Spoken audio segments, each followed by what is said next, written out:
My name is Savannah, and I'm the founder of Angel Assistance. I started college here back in 2012 on a scholarship and dreams, and shortly after realized that I was going to need to get a job if I was going to stay in Atlanta.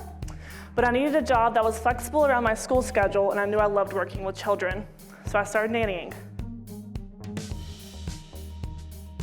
There was overpiled laundry, dishes were piled up, toy rooms were messy, and the kids weren't getting the quality time they needed with their parents because the parents were working on getting the household done. The person this affects the most in the household usually is the mother. The mother's the one managing the kids' schedules and the household tasks, and she's the one stressing out the most to get all of these things done. I did some research and realized there's really nothing on the market that provided a service like this except for individuals like me that were going above and beyond as nannies. So I decided to create my own service. Angel Assistance is a family assistance service that tackles the daily to-dos, including child and animal care.